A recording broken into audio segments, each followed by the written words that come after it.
Assalamualaikum warahmatullahi wabarakatuh. Selamat pagi anak-anak, semoga sehat selalu. Ya, oke, kita lanjutkan untuk materi di bab kedua kemarin tentang logika matematika. Ya, silakan kalian buka kembali materi kemarin. Ya, mudah-mudahan kalian sudah catat itu materinya. Jadi materi kedua ini kalau kalian tentang kemarin logika matematika kan sudah terjadi kalimat terbuka. Ada yang namanya pernyataan, yaitu kalimat yang sudah diketahui benar dan salahnya. Ada yang namanya konjungsi, dibaca dan, ya, simbolnya kayak caping itu. Ada yang disjungsi atau, ya, cara bacanya. Ada yang implikasi dan biimplikasi. Nah, sekarang kita adalah membaca di materi berikutnya yaitu tentang negasi dari pernyataan majemuk. Negasi itu, istilah negasi adalah lawan. Nah, lawannya benar berarti salah. Nah, lawannya ganjil berarti bilangan genap. Lawannya panas berarti ya dingin. Lawannya sakit berarti sehat. Nah, itu istilahnya. Lawannya kurang dari berarti lebih dari, ya. Lawannya sama dengan berarti tidak sama dengan. Oke, lanjut. Nah, untuk negasi kita nanti pakai simbol seperti ini ya. Nah, ini adalah simbol negasi. Nah, terus kemudian lingkaran yang pertama adalah lingkaran dari konjungsi, yaitu lingkaran dari konjungsi itu adalah ini, negasi P atau negasi Q. Ingat, P itu kalimat pertama dan Q kalimat kedua. Contoh ini 5 merupakan bilangan ganjil, ya, dan bilangan ganjil tidak habis dibagi 2. Anggap aja ini benar. Anggap aja 5 merupakan bilangan ganjil, benar. Dan bilangan ganjil tidak habis dibagi 2, benar juga kan, otomatis. Nah, benar dan benar, maka secara tabel konjungsi nilainya adalah benar ini ya.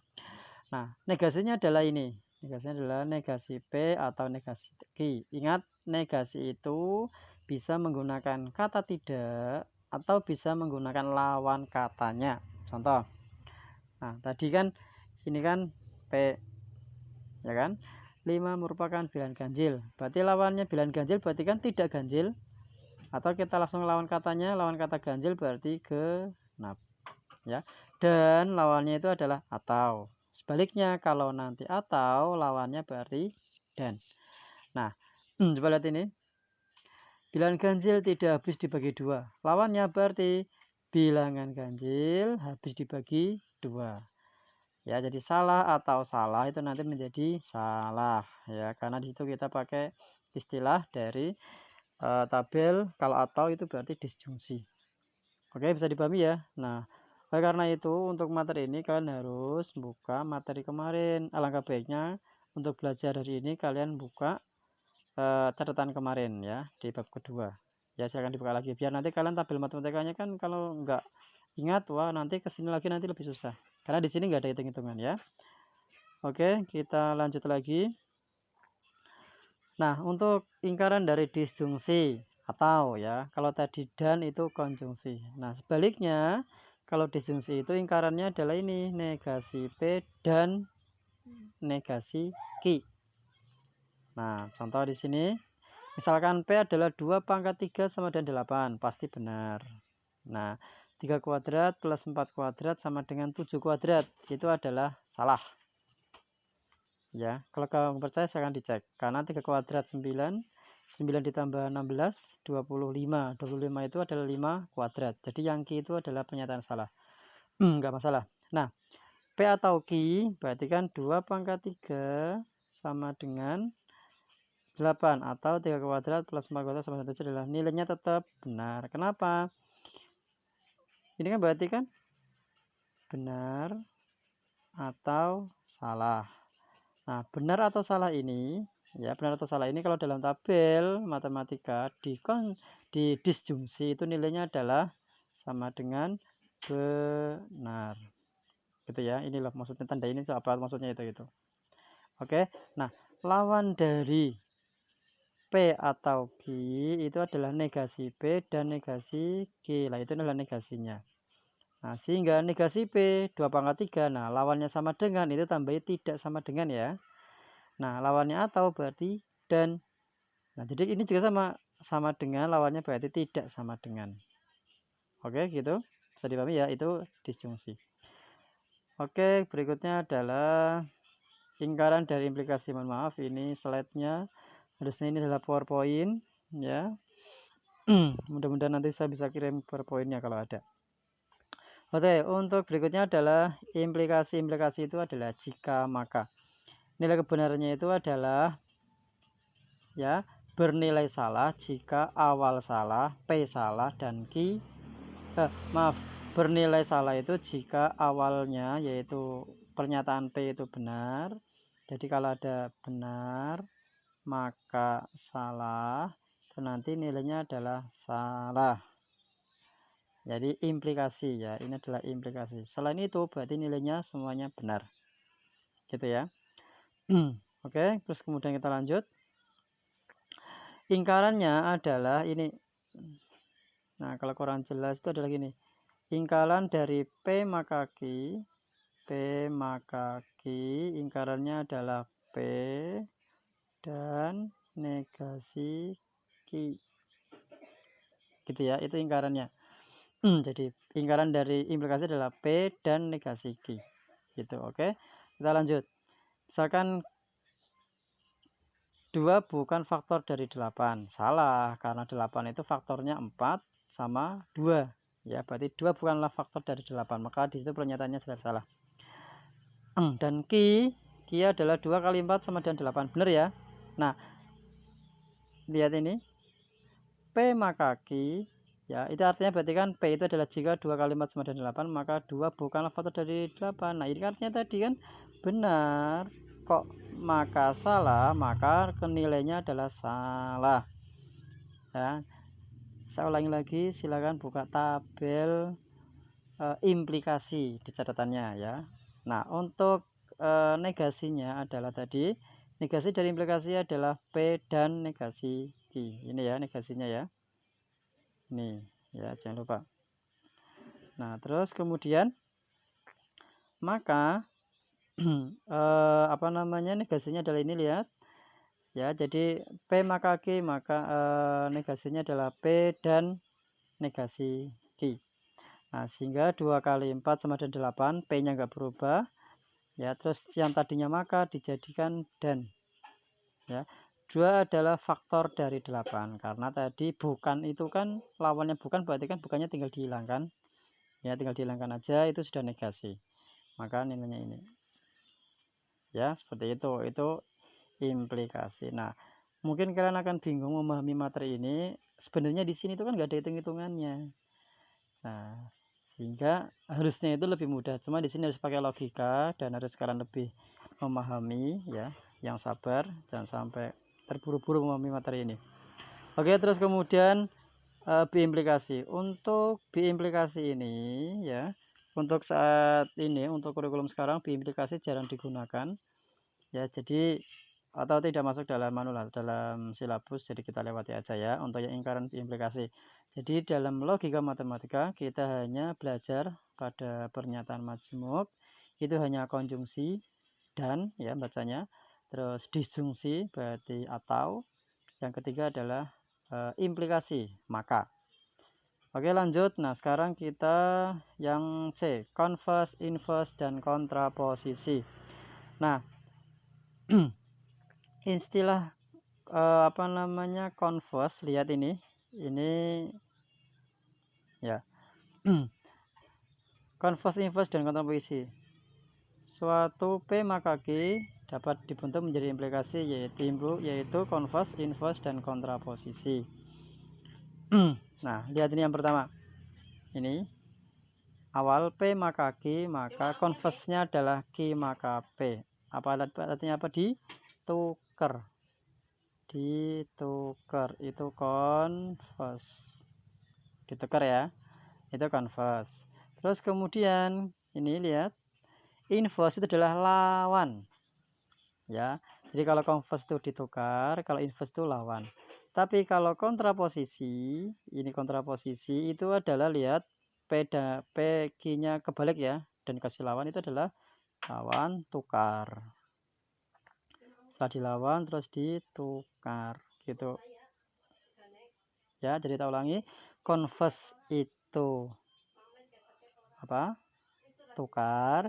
Inverse itu lawannya saja. Lawan itu berarti tinggal kalau dari P menjadi negasi P. Kalau kontraposisi itu gabungan dari converse dan inverse. Dilawankan dulu, setelah itu ditukar. Oke, lanjut. Contoh ya.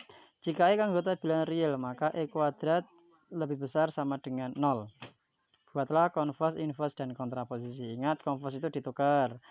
Converse-nya berarti, nah, caranya adalah anggap aja pernyataan pertama itu ini sebagai P dan ini sebagai Q. Gitu loh. Berarti nanti ini menjadi P maka Q. Gitu kan? Nah, sehingga kalau kita ambil converse, berarti kan ditukar, berarti Q-nya ditukar. Itu namanya converse. Berarti Q-nya di depan, kita di apa? E kuadrat ya ini ya. Ya kan? Q adalah E kuadrat. Ya ini Q ya. Nah, sehingga converse-nya tinggal ditukar aja, inverse-nya tinggal dilawan. Kalau kontraposisi berarti tukar lawan atau lawan terus ditukar. Gimana kira-kira? Bisa dipahami? Silakan nanti di diskusikan di kolom diskusi di aplikasi nanti. Ya, silakan tanya-tanya aja, nggak apa-apa. Ya, kalau misalkan di kolom itu saya nggak balas, mungkin bisa japri lewat WA. Oke? Nah, jangan lupa selalu semangat ya. Pengennya ini videonya tak kasih musik. Nah, cuman sayangnya kalau saya kasih musik, wah, nanti suara saya nanti nggak terlalu jelas. Oke, lanjut. Kemudian ada istilah namanya kalimat berkuantor. Kalimat berkuantor itu artinya adalah kita kasih simbol. Nah, maksudnya simbol seperti apa? Coba lihat ini. Ya. Jadi nanti ini coba lihat. E. Nah, E kebalik. Ya, ini E kebalik. Itu artinya adalah ada atau beberapa. Ya. X itu artinya adalah ada atau beberapa.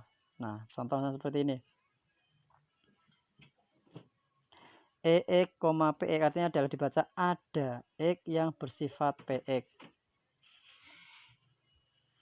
Ya, ada X yang bersifat PX. Contoh, misalkan di sini lihat ini.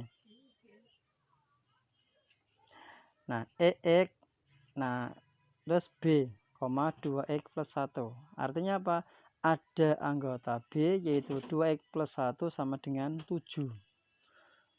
Ya, ada anggota bilangan B sehingga 2X plus 1 sama dengan 7. Kira-kira X-nya berapa? Kan ada X, berarti kan tidak semua X kan? Berarti ada, kalau ada itu cuman kalau enggak 1 berarti beberapa. Nah, sehingga untuk 2X plus 1 sama dengan 7, ada X yang nilainya itu. X-nya berapa? 3. Ya, berarti kalau X-nya 3 kan 2X plus 1 menjadi 2 kali 3 tambah 1 sama dengan 7. Makanya itu adalah ada. Maka di sini nilainya adalah pasti benar. Nah, itu adalah ini ya. Ini adalah membacanya adalah ada atau beberapa. Gitu ya. Nah, oke, lanjut. Kemudian berikutnya adalah A kebalik. Nah, ini artinya adalah setiap boleh atau semua. Ya, jadi kalau tadi E kebalik itu artinya ada atau beberapa. Tapi kalau A kebalik itu artinya dibacanya itu adalah setiap atau semua. Oke, lanjut contoh. Nah, setiap bilangan prima adalah bilangan asli. Ya, setiap bilangan prima itu adalah bilangan asli. Ya, setiap ini simbolkan A seperti ini. Gitu ya. Semua setiap itu sama aja. Nah, terus kalau yang nomor 4 ini bacanya apa? Nah, semua X anggota A, maka sehingga semua X anggota A sehingga E kuadrat lebih besar dari 0. Yakin apa enggak? Semua X itu kalau dikuadratkan lebih besar dari 0. Misalkan X-nya kita ganti berapapun. Misalkan min 1 kuadrat. Nilainya berapa? 1. 1 itu lebih besar dari 0. Ini min, apalagi yang plus. Ya kan? Jadi semua X Itu jika kuadrat hasilnya adalah positif, maka nilainya adalah benar. Nah, itu pasti. Nah, kemudian nanti dalam ingkaran, ya di sini kan nggak ada ingkarannya ini. Ingkarannya gini loh. Nah, jadi ini. Ingkaran tadi ini ya. Jadi gini, ingkaran dari A kebalik itu adalah E kebalik. Jadi ingkaran dari ini artinya kan semua itu lawannya adalah ada. Ya, sebaliknya kalau lawan dari ada atau berapa itu adalah, bisa dipahami? Nah, itu adalah ingkaran dari kuantor. Jadi kuantor itu ada dua. Kalau enggak E kebalik berarti A kebalik istilahnya. E ini dibaca setiap atau beberapa atau ada. Tapi kalau A kebalik dibaca setiap atau semua. Bisa dipahami ya? Oke, untuk yang terakhir kita penarikan kesimpulan. Ini sering dikeluarkan di UN. Ini sering sekali ini logika matematika ini. Yang pertama adalah modus ponen. Lihat, modus ponen itu adalah ini ya. Nah, ini premis itu adalah istilahnya adalah sebuah kalimat. Nah, P maka Q, kok P maka kesimpulannya adalah Q. Ini ya. Ini ketentuannya. P maka Q, kok ada P lagi? Ini kita bisa main coret-coret, tinggal ini coret, sisanya tinggal Q, ya kan? Nah, seperti itu. Contoh, jika Dewi siswa SMA, maka ia seragam. Anggap aja ini adalah P maka Q. Nah, premis keduanya adalah Dewi siswa SMA, berarti kan P. Nah, maka kesimpulannya adalah ini tinggal dicoret-coret, tinggal Q. Ya, Q itu siapa? Ini kan? Ini Q. Ya, ia berseragam abu-abu itu adalah Q. Kesimpulannya adalah seperti itu. Ini ya. Bisa dipahami? Itu namanya modus ponen. Lalu selanjut namanya adalah ini ada yang kebalik. Kita lanjut. Nah, ini yang kedua adalah modus tolen. Nah, kalau ini, nah lihat ini. P maka Q, kok bawahnya negasi Q. Premis keduanya negasi Q yang belakang. Maka kita bisa coret, cuma negasinya pindah. Jadi gini loh. Saya ini P maka Q. Kok ada negasi Q? Nah, kesimpulannya berarti ini coret. Berarti tinggal negasinya naik menjadi negasi P. Gitu. Nah, sehingga ini coba lihat ini. Contohnya ini ya. Ya, contohnya jika ABCD belah ketupat ini sebagai P, maka diagonal perpotongan tegak lurus ini adalah Q. Anggap aja diagonal AC dan BD dari 1 3 tidak. Nah, kalau tidak berarti kan negasi Q. Ya kan, kata tidak kan negasi. Nah, ada Q, kalau negasi maka kesimpulannya adalah negasi P. Nah, negasi P kan ABCD belah ketupat. Lawannya berarti ya ABCD bukan, ini negasi. Oke, bisa dipahami? Alhamdulillah. Oke, lanjut. Nah, yang terakhir itu adalah tentang yang namanya silogisme. Jadi tadi modus ponen itu adalah kalau ada P maka Q. Kok bawahnya P lagi, pernyataan pertama, maka P-nya dicoret, Q-nya turun. Modus tolen berarti P maka Q, premis keduanya negasi Q.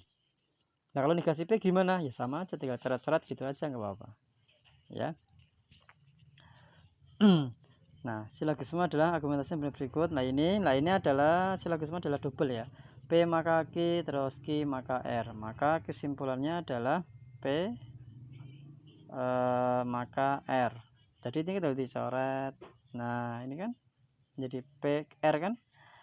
Nah, seperti itu. Terus kemudian ini premis 1. Jika musim hujan ini sebagai P. Ini berarti Q. Ini hujan lagi, jas hujan ya, jas hujan. Nah, ini berarti Q. Harga jas hujan naik. Nah, di sini kan nggak ada naik lagi, berarti ini adalah R. Sehingga nanti tinggal coret-coret Nah, kesimpulannya berarti nanti kesimpulannya berarti tinggal B maka R misalnya ya. Ya hanya seperti itu aja untuk materi logika matematika ya. Silakan kalian pahami lagi, semoga sukses. Untuk tugas, jadi nanti ada tugasnya, nanti tak kasih. Kalian tunggu nanti siangan aja ya. Kalau nggak siang ya sore hari lah. Nanti tak kasih lewat Google Classroom tugasnya. Oke, terima kasih. Saya akhiri. Assalamualaikum warahmatullahi wabarakatuh.